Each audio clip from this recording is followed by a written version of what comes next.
لا تدري لعل الله يحدث بعد ذلك أمره. كمية الطمأنينة بهذه الآية العجيبة، وكأنها تأكد لك أن الله سبحانه وتعالى قادر على قلب الموازين بأي شكل من الأشكال، وفي أي لحظة قد لا تتوقعها، فاصبر فإن الصبر جزاءه عظيم من الله سبحانه وتعالى. يا مساء الخير، ازيكم يا حلوين؟ عاملين ايه؟ يا رب تكونوا بخير. وحشتوني جدا من اخر فيديو كنا عاملينه مع بعض، والنهارده جايلكم بروتين قوي جدا، يا رب يعجبكم. بس قبل ما نبدأ الفيديو، لو لسه اول مرة تشوفي قناتي ومش مشتركة فيها، ما تنسيش تشتركي في القناة، وكمان تفعلي زر الجرس علشان الفيديوهات الجديدة تنزل لكم على طول. ويلا بينا نبتدي الفيديو بتاعنا. والفيديو باين كده من عنوانه، هنبتدي كده تنظيفات تشجيعية جدا جدا، شجعك جدا، وهتخليكي تقومي في الجو البرد ده كده تقلبي المطبخ بتاعك وتنضفي الشقة. المهم بقى هنا انا قلت ابتدي كده، لان ناويه ان شاء الله انضف المطبخ تنظيف عميق جدا. ف... فناويه كده ان انا قلت ارتب الحاجات اللي هي جنب المطبخ كده، التلاجة، البوتاجاز، الحاجات اللي زي دي، علشان هغسله غسله حلوه، لان احنا ان شاء الله رمضان هيجي علينا والجو هيبقى برد كمان عن كده. يعني رمضان في شهر 2، فبيبقى اصعب الشهور في البرد، اللي هو شهر 1 وشهر 2. فانا عايزه اخلص اي حاجه فيها شغل ميه، واي حاجه محتاجه تنظيف عميق، علشان ان شاء الله على دخلة رمضان مش هعمل التنظيفه العميقه قوي دي. يعني مش هقلب بقى المطبخ كله وكده، لان زي ما قلت لكم الجو هيبقى برد. فالصراحه قلت اليومين دول كده اتسلى واخلص كل اللي ورايا، علشان يدوب بقى في رمضان نعمل بس تنظيف كده. يعني حاجات بسيطه كده من على الوش كده، مش بقى ميه ولا كلام من ده. ونبدأ بقى نفرش مثلا فرش رمضان، بنبقى نفرشه بدري شوية، ونبدأ نعمل التفريزات بتاعة رمضان.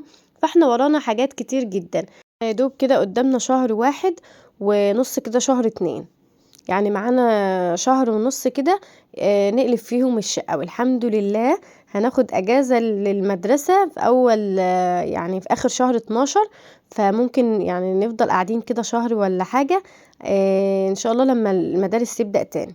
هنستغل بقى الأجازة في لو هنعمل تفريزات، هنشتري أي حاجة، يعني نخلص كده إن شاء الله. المهم بقى هنا قلت ابتدي كده بالتلاجة. التلاجة عندي كانت محتاجة تتنضف تنظيفة حلوة كده، فأنا بفصلها وبشيل الرفوف بتاعتها كلها. يعني الرفوف اللي هي جوه كده في التلاجة نفسها وفي الباب بشيلها خالص، ويعني بغسلهم على الحوض، بيبقى أسهل بالنسبة لي، لان انا يعني التلاجة بتاعتي في الطرقة، فالغسيل بتاعها في المكان ده بيبقى مش مريح ان انا اغسل برضو الرفوف وهي مكانها. فبالنسبة لي لما بطلعها كده واغسلها بمية وصابون بيبقى اريح لي جدا من ان انا اغسلها وهي مكانها كده. غسلتهم بمية كده وصابون، وشطفتهم كويس من المية، وبعد كده سبتهم بقى يتصفوا مع نفسهم. ودخلت بقى جوه التلاجة نفسها. الاسبونجة انا بغسل التلاجة عادي بصابون، بس بقى مش بدلق فيها مية واغرق الدنيا وكده، لان المية الكتير في التلاجة مع الوقت بتبوظ. فانا بعمل ايه وبتبقى زي الفل بشويه صابون يعني بسيط خالص، وبغسلها من جوه، وفي نفس الوقت بيبقى معايا فوطين. فوطه ببقى يعني بتبقى فيها ميه وعصرها كويس جدا، وفوطه ناشفه خالص. بشيل بقى الصابون بالفوطه اللي هي المعصوره اللي فيها ميه دي، وبعد كده بعيد عليها بالفوطه الناشفه، وده في نفس الوقت بتبقى بتلمع وزي الفل. وخلصتها بقى ودخلت كمان على الباب. بس انا كمان بعد ما غسلت الباب ده شلت الاستيكر اللي مش الاستيكر، شلت اللي هو الكيس البلاستيك اللي على التلاجة. يعني انا من يوم ما اتجوزت كده الكيس ده كان محطوط على التلاجة، هو الصراحة كان محافظ لي على التلاجة، بس بدأ يتقطع كده وبقى شكله مش لطيف. فانا لما خلصت التلاجة خالص وخلصتها معاكم بشيله، لقيته بيطلع معايا وسهل، مش ان هو صعب يعني. فالصراحة شلته وحطيت بقى المغناطيس ده تاني، يعني رجعت كل حاجة تاني.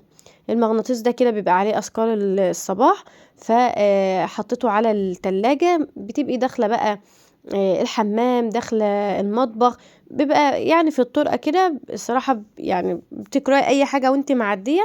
فان شاء الله عاوزة اجيب واحد كمان يبقى في المطبخ، يعني بحب الأذكار وكده تبقى في كل مكان الصراحة.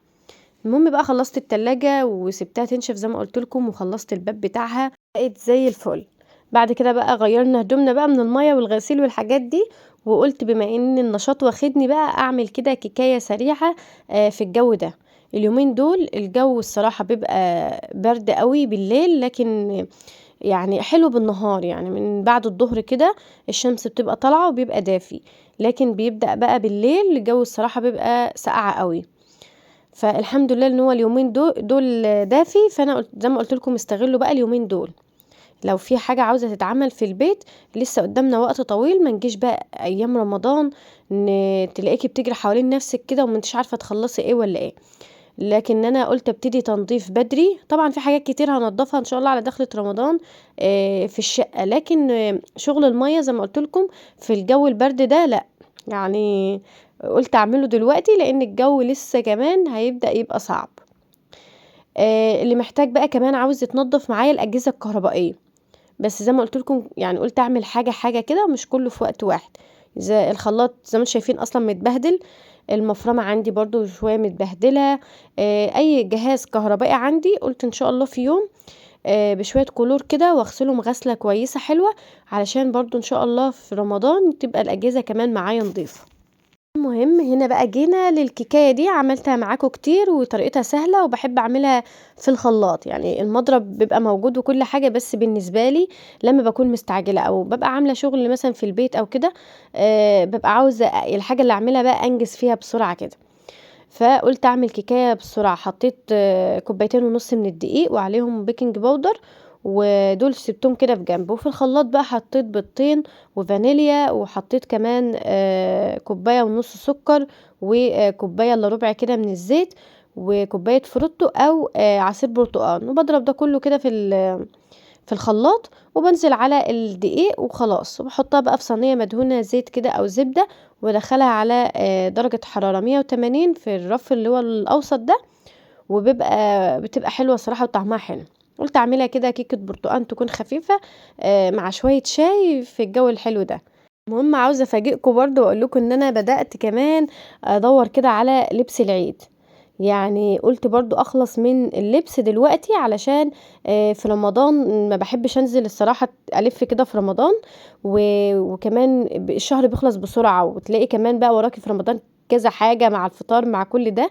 فلقيت بقى كذا طقم كده عاجبني الصراحة لكارما، فقلت اتسلى بقى. طبعا انا مش بجيب كل حاجة في يوم واحد او مرة واحدة، فقلت مع الوقت كده لما حاجة تعجبني انزل اجيبها، بحيث ان شاء الله برضو على دخلة رمضان نكون خلصنا لبس العيد والحاجات اللي احنا محتاجينها للعيد. انا الحمد لله لقيت كده الكارما طقم حلو جدا فجبته لها، بس لسه بقى طبعا البوت بتاع الطقم ولسه حاجات كتير عايزين نكملها، فان شاء الله مع الوقت بقى اوريكم اللبس ده. وكنا هنا وصلنا لاخر الفيديو بتاعنا، واهم حاجة ما تنسوش يا حلوين الاشتراك في القناة وتفعيل زر الجرس، واقول لكم مع السلامة.